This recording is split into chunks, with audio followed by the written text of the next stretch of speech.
आज हम देखने वाले हैं क्लास 10 का theorem number 7.6। If two sides of a triangle are unequal the angle opposite to the longer side is larger. दिया हुआ है हमें थ्योरम में कि अगर एक ट्रायंगल है पी क्यू आर, इसमें क्या है, इसकी दो साइड्स क्या है, अनइक्वल है। तो मान लेते हैं कि ये P Q side P R की क्या है, अनइक्वल है। ये देखने से भी यहाँ लग रहा है कि दोनों इक्वल नहीं है, अनइक्वल है। तो हमें प्रूफ करना है कि जो angle opposite to the longer side is greater, की जो लॉन्गर साइड के अपोजिट में जो एंगल बनेगा, जैसे ये पी क्यू क्या है, लॉन्गर साइड है, तो इसके अपोजिट में जो एंगल बनेगा, एंगल आर, ये क्या होगा, ग्रेटर होगा। किससे ग्रेटर होगा? उस एंगल से जो कि स्मॉलर साइड के अपोजिट में बनता है।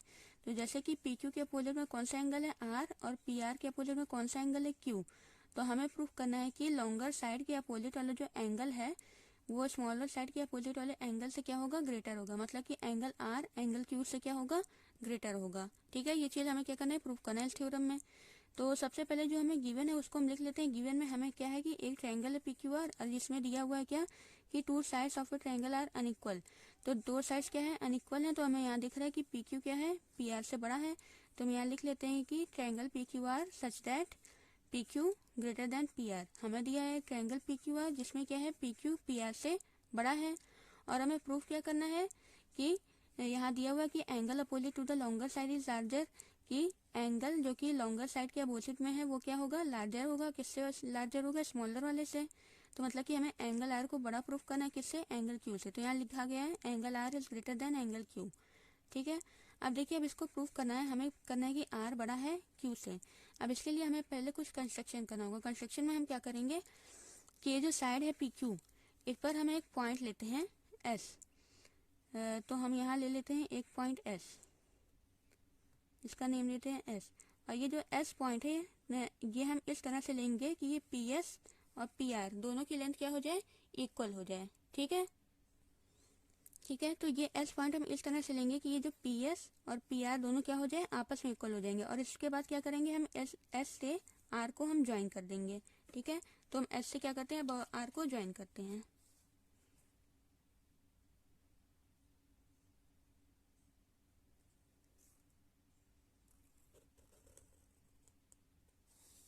ठीक है, तो ये हो गया हमारा कंस्ट्रक्शन। अब देखिए यहाँ पर कुछ एंगल बन रहे हैं। तो क्योंकि हम देखिए, हम यहाँ जब पॉइंट लिए तो हमने इस पॉइंट को इस तरह से लिया कि ये पी एस क्या हो जाए, पी आर के इक्वल हो जाए। तो अगर ये साइड इस साइड की इक्वल है तो इसके अपोजिट में जो एंगल बनेगा वो भी इक्वल होगा। क्यों इक्वल होगा, क्योंकि हमने एक थ्योरम पढ़ा था 7.2 जिसमें क्या था, angle opposite to the equal side of an triangle are equal, कि इक्वल साइड के अपोजिट में जो एंगल बनते हैं वो भी क्या होते हैं, आपस में इक्वल होते हैं। ठीक है, अगर मान लेते हैं ये एंगल क्या है, ये एंगल 1 है, सबका नेम कर लेते हैं। ये क्या है, एंगल 2 है। इसको हम ले लेते हैं ए, इस एंगल को ले लेते हैं बी। ठीक है, तो अगर पी एस पी आर के इक्वल है तो एंगल 1 क्या होगा, ए के इक्वल हो जाएगा। ठीक है, तो ये हमारा थ्योरम नंबर 7.2 से है। ठीक है, तो सबसे पहले हम प्रूफ पर आते हैं। उससे पहले हम क्या लिखते हैं, कंस्ट्रक्शन। कंस्ट्रक्शन में हमने क्या लिखा था, क्या किया था कि एक पॉइंट लिया था पी क्यू पर, जो कि इस तरह से लिया था कि पी एस पी आर के क्या हो जाए, इक्वल हो जाए। तो हम यहाँ लिखते हैं take a point S on P Q. क्या लिखना, लिखते हैं take a point S on P Q. और कुछ इस तरह से हमने लिया था कि पी एस पी आर के इक्वल हो जाए। तो हम यहाँ लिखते हैं take a point S, take a point S कहाँ पर लिया था, पी क्यू पर लिया था। Take a point S on P Q, और इसको इस तरह से हमने लिया था कि पी एस क्या हो जाए, पी आर के इक्वल हो जाए। तो यहाँ लिखते हैं such that P S equal to P R. ठीक है, तो हमने क्या किया, कंस्ट्रक्शन में हमने एक पॉइंट लिया एस और इस तरह से लिया कि पी एस पी आर के इक्वल हो जाए। ठीक है, अब हम आते हैं कहाँ पर, अपने प्रूफ पर। अब प्रूफ देखिए हम करते जाते हैं और समझते भी चलते हैं, स्टेप वाइज करते हैं। देखिए सबसे पहले हमने क्या कहा कि हमने ये पॉइंट लिया जिसकी वजह से, अब यहाँ देखिए इसको इससे मिला दिया तो यहाँ क्या बन गया, एक ट्रायंगल बन गया। अच्छा, इसमें हमने कंस्ट्रक्शन में एक चीज और किया, क्या किया, एस को आर से ज्वाइन कर दिया। यहाँ लिखिए, ये भी लिख लेते हैं, ज्वाइन एस आर। ठीक है, अब आते हैं इस ट्रायंगल में, ट्रायंगल पी एस आर में। अब देखिए पहले आते हैं फिर देखते हैं क्या है इसमें। In triangle P S R, P S R triangle में क्या है, देखिए हमने ये पॉइंट इस तरह से लिया था कि पी एस क्या हो जाए, पी आर के इक्वल हो जाए। ठीक है, तो पी एस और पी आर अगर आपस में इक्वल हैं तो उसके अपोजिट में बनने वाले एंगल भी क्या होंगे, आपस में इक्वल होंगे। थ्योरम नंबर हमारा 7.2 है। ठीक है, तो सबसे पहले जो गिवन है उसको हम यहाँ लिखते हैं, since P S is equal to P R. ये P S equal to P R है क्यों, हमने क्या किया है, इसको कंस्ट्रक्शन से बनाया है, तो हम यहाँ लिखते हैं बाय कंस्ट्रक्शन। ठीक है, तो अगर पी एस और पी आर आपस में इक्वल हैं तो इसके अपोजिट में जो एंगल बनेगा, मतलब कि ए और यहाँ पे 1, ये भी क्या होगा, आपस में इक्वल होगा। क्यों होगा, थ्योरम से हमारा 7.2 वाला थ्योरम जो है, तो यहाँ से हम लिखते हैं कि ए इज इक्वल टू एंगल 1। ठीक है, और ये क्यों आपस में इक्वल है, इसके लिए हम यहाँ पे रीजन लिखते हैं। क्या रीजन है कि angle opposite to equal sides of an isosceles triangle क्या होता है, आपस में इक्वल होता है। तो यहाँ पे हम लिखते हैं रीजन। ठीक है, तो देखिए हमने यहाँ पे रीजन लिख दिया कि angle opposite to equal side of an triangle are equal. कि किसी भी ट्रायंगल के इक्वल, अगर दो साइड इक्वल है तो उसके अपोजिट में जो एंगल फॉर्म होते हैं ये भी क्या होते हैं, आपस में इक्वल है। ये हमारा थ्योरम है 7.2 जिसको हम पहले प्रूफ कर चुके हैं। ठीक है, तो इस थ्योरम से क्या हो जाएगा, एंगल 1 और ए क्या हो जाएगा, आपस में इक्वल हो जाएगा, जिसको यहाँ लिखा गया कि ए इक्वल टू 1। अब जरा फिगर में देखिए कि ये जो 1 है और ये 2 है, ये दोनों मिलकर पूरा क्या बना रहे हैं, लीनियर पेयर बना रहे हैं। मतलब कि इन दोनों का सम क्या हो सकता है, 180 डिग्री लीनियर पेयर से। ठीक है, तो हम यहाँ लिखते हैं since angle 1 plus angle 2 equal to 180 degree. क्यों 180 डिग्री, रीजन देंगे लीनियर पेयर। ठीक है, तो अच्छा देखिए ये 1 की जगह हम क्या लिख सकते हैं, ए लिख सकते हैं, क्योंकि अभी अभी हमने ऊपर यहाँ पे इसको निकाला हुआ है। तो 1 की जगह हम क्या लिखते हैं, ए, ये एंगल 2 ऐसे ही रहेगा, इक्वल टू 180 डिग्री। अगर यहाँ से हम एंगल 2 की वैल्यू निकाल लें, एंगल 2 इक्वल टू क्या आ जाएगा, 180 डिग्री माइनस ए। ठीक है, यहाँ पे लिख देते हैं रीजन कि 1 की जगह हमने ए क्यों लिखा, since A equal to angle 1 proved above. अभी अभी हमने ऊपर क्या है इसको दिखाया है। अच्छा, अब एक चीज और देखिए। अच्छा, ये हम ये 1 निकाल रहे हैं, 2 निकाल रहे हैं, ये हम क्यों निकाल रहे हैं, हमें देखिए क्या प्रूफ करना था कि ये आर क्या है, क्यू के इक्वल है। तो हमें किसी तरह क्या करना है, आर और ये क्यू निकालना है। ठीक है, तो अभी देखिए हमने ये यहाँ से एंगल 1 हमें मिला था, हमने क्या निकाला, एंगल 2 निकाला। अब एंगल 2 निकाल लिया। अब यहाँ पे देखिए अगर हम इस ट्रायंगल में आए एस क्यू आर में, ठीक है, इस ट्रायंगल में अगर एस क्यू आर में अगर आए तो ये एंगल 2 और ये एंगल क्यू और ये बी, तीनों का सम क्या होगा, 180 डिग्री होगा। क्यों होगा, एंगल सम प्रॉपर्टी से। ठीक है, तो एंगल सम प्रॉपर्टी लगा के हम इस ट्रायंगल से यहाँ से क्यू निकाल सकते हैं। ठीक है, और यहाँ से देखिए आर हमें निकालने के लिए, आर ये पूरा है, तो आर में क्या आ रहा है, ए और बी आ रहा है, तो ए प्लस बी इक्वल टू हम आर लिख सकते हैं। तो इस तरह से आर और क्यू हमारा निकल जाएगा और वही दोनों हमें निकालना है।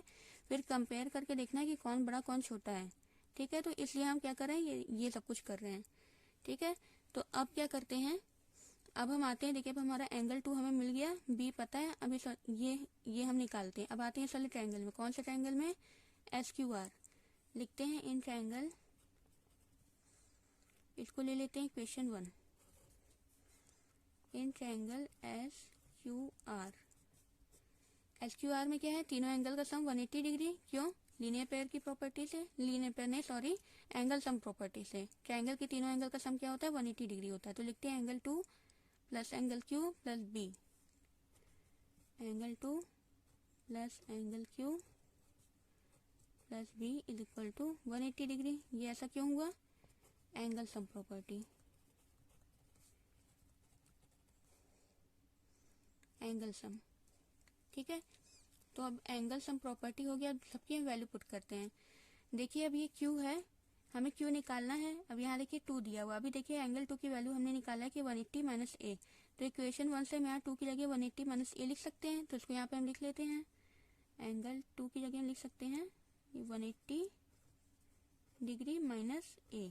एंगल 2 की जगह हमने ये लिख लिया, plus angle Q plus B is equal to 180 degree. ठीक है, यहाँ से देखिए हमें क्यू की वैल्यू निकालना है। ठीक है, हमें क्यू ही तो फाइंड करना है, तो क्यू निकालना है, तो बाकी सबको उधर हम ले जाएंगे। तो angle Q is equal to, यहाँ 180 डिग्री पहले से है, इधर देखिए 180 डिग्री प्लस में है, उधर जाएगा तो क्या हो जाएगा, माइनस में हो जाएगा। इधर ए जो है माइनस में, उधर जाएगा तो प्लस में हो जाएगा, इधर बी प्लस में, उधर जाएगा तो माइनस में हो जाएगा। अभी देखिए 180 प्लस में 180 माइनस में, दोनों क्या हो जाएगा, कैंसिल आउट हो जाएगा। ठीक है, दोनों माइनस करेंगे तो 0 आ जाएगा। तो एंगल क्यू में आया क्या, ए माइनस बी बल बचा।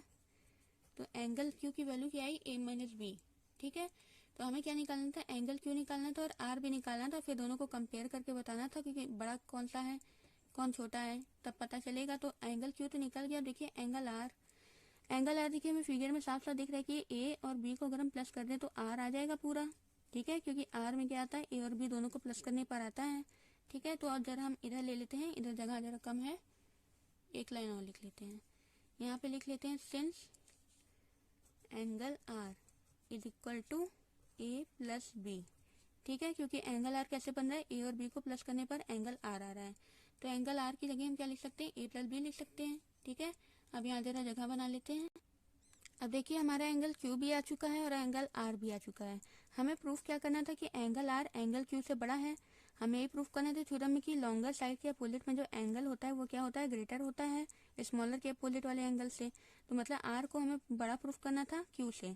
तो अब देखिए इन दोनों से हमें क्या पता चलता है, यहाँ देखिए ए माइनस बी है, यहाँ ए प्लस बी है। अगर मान लीजिए हम ए की वैल्यू हम ले लेते हैं, अगर यहाँ रफली समझिए पहले कि ये ए की जगह मान लीजिए अगर 7 होता और बी की जगह होता 2, तो 7 माइनस अगर 2 हम करते तो क्या आता 5, और इसी 7 प्लस 7 को अगर हम 2 से प्लस करते तो क्या आता 9।